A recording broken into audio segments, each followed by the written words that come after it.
வாக்கு எண்ணிக்கை தொடங்கியிருக்கிறது. பீகார் மட்டுமல்ல, ஏற்கனவே கூறியது போல ஒட்டுமொத்த நாடும் எதிர்பார்த்து காத்துக் கொண்டிருக்கூடிய பீகார் சட்டமன்ற தேர்தல் பதிவான வாக்குகள் எண்ணும் பணி தொடங்கியிருக்கிறது. முதல் தகவலாக நாம் பார்த்துக் கொண்டிருக்கோம். ஏற்கனவே கூறியது போல சரியாக 8 மணிக்கு தபாலில் வாக்குகள் எண்ணப்பட்டு அதற்கு பிறகு 8:30 மணி அளவில் இவிஎம்மில் பதிவான வாக்குகள் எண்ணப்படும் என்று எதிர்பார்க்கப்படுகிறது. அதன்படி திட்டமிட்டபடியே பீகாருடைய சட்டமன்ற தேர்தல் பதிவான வாக்குகள் எண்ணும் பணி தொடங்கியிருக்கிறது. ஒவ்வொரு சுற்றுகளாக எண்ணப்படும். அதற்கு முன்பாக தபால் பதிவான வாக்குகள் எண்ணப்பட்டு தபால் வாக்கில் யார் முன்னிலை வகிக்க போகிறார்கள், பெறப்போகிறார்கள் என்ற ஒரு தகவலும் வெளியாகும். அதற்கு பிறகு இவிஎம்மில் பதிவான வாக்குகள் எண்ணப்படும். கிட்டத்தட்ட 67 விழுக்காடு வாக்குப்பதிவு என்பது பீகாருடைய அரசியல் வரலாற்றில் இல்லாத அளவுக்கு மிக அதிகமான வாக்கு பதிவாக பார்க்கப்படக்கூடிய சூழ்நிலையில் அது யாருக்கு சாதகமாக அமையப் போகிறது என்ற கேள்வியும் எழுகின்றது. அந்த அடிப்படையில் தான் அதற்கான முடிவு தெரிந்து கொள்ள இன்னும் சில நிமிடங்கள் முன்னணி நிலவரங்கள் நமக்கு தெரிய வரும். அந்த அடிப்படையில் இதற்கு முன்னோட்டமாக வாக்கு எண்ணிக்கை பணி என்பது தொடங்கி இருக்கின்றது. தபால் வாக்குகள் எண்ணும் பணியை தொடங்கி இருக்கிறார்கள் தேர்தல் வாக்கு எண்ணிக்கை அதிகாரிகள். முதலில் தபால் வாக்கு எண்ணப்பட்டு தபால் வாக்கில் யார் முன்னிலை பெறப் போகிறார்கள் என்ற ஒரு அறிவிப்பு வெளியாகும். அந்த அறிவிப்பை அடிப்படையாக வைத்து அதற்கு பிறகு பீகாரில் சட்டமன்ற தேர்தல் பதிவான வாக்கில் இவிஎம்மில் பதிவான வாக்கில் எண்ணப்படும். பலத்த பாதுகாப்பு ஏற்பாடுகளாம் செய்யப்பட்டு எந்தவிதமான முறைகேடுகள் நடைபெறாத வகையில் பல ஏற்பாடுகள்லாம் செய்யப்பட்டு வாக்கு எண்ணிக்கை பணி தொடங்கியிருக்கிறது. நேரலையில் நாம் பார்க்கின்றோம். அதற்கு முன்னோட்டமாக தபால் வாக்குகள் எண்ணும் பணி தொடங்கியிருக்கின்றது.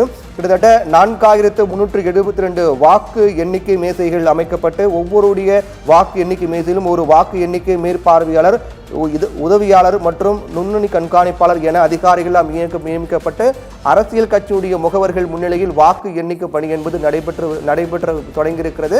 தபால் வாக்குகள் எண்ணப்படுகின்றது. தபால் வாக்குகள் எண்ணப்பட்டு அதற்கு பிறகு இவிஎம்மில் பதிவான வாக்குகள் எண்ணப்படும். 67% வாக்குப்பதிவு என்பது யாருக்கு சாதகமாக அமைய போகின்றது என்ற கேள்விக்கான விடை நமக்கு தெரிந்துவிடும். அதற்கு முன்பாக நேரலையில் நாம் பார்த்து கொண்டிருக்கிறோம். மிக முக்கியமாக பல்வேறு இடங்களில் வாக்கு எண்ணும் மையங்களில் வாக்கு எண்ணிக்கைக்காக பல்வேறு அதிகாரிகள் நியமிக்கப்பட்டு பாதுகாப்பு ஏற்பாடுகளும் செய்யப்பட்டிருக்கிறது.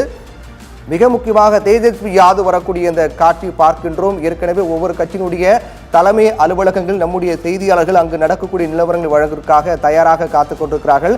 அதில் மிக முக்கியமாக ஆர்ஜேடி கட்சியுடைய தலைவரும் முன்னாள் துணை முதலமைச்சருமாக தேஜஸ்வி யாதவ் தற்போது அவருடைய கட்சியின் தலைமை அலுவலகத்திற்குள்ளும் அதேபோன்று வாக்கு எண்ணிக்கையினுடைய நிலவரங்கள் என்ன என்பது குறித்து துல்லியமாக அறிந்து கொள்வதற்காக அவருடைய கட்சியின் சார்பில் ஏற்பாடு செய்யப்பட்டிருக்கூடிய வார் ரூமில் நடக்கக்கூடிய நிலவரங்கள் உடனுக்குடன் தெரிந்து கொள்வதற்காக ஒவ்வொரு கட்சியினுடைய தலைவர்களும் அவருடைய கட்சியின் தலைமை அலுவலகத்திற்குள் வர தொடங்கியிருக்கிறார்கள்.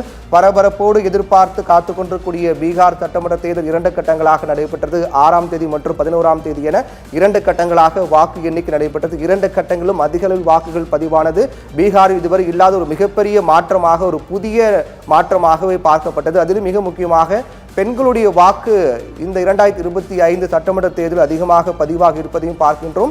2 கட்சியும் பொறுத்தவரையிலும் ஆர்ஜேடியாக இருக்கட்டும் அதே போன்று ஜேடியூவாக இருக்கட்டும் 2 கட்சியும் பொறுத்தவரையிலும் குறிப்பிட்டு சொல்ல வேண்டும் என்றால் மகா கத்பந்தன் மற்றும் அதே போன்று என்டிஏ கூட்டணி என 2 தரப்பிலும் பெண்களுக்கு முக்கியத்துவம் கொடுத்து பல அறிவிப்புகள் வெளியிட்டாலும் கூட அந்த அறிவிப்புக்கு ஏற்ப பெண்களின் வாக்கும் பதிவாக இருக்கிறது. ஆனால் அவருடைய வாக்கு என்ன சொல்ல போகிறது என்ற ஒரு கேள்வியும் எழுகின்றது.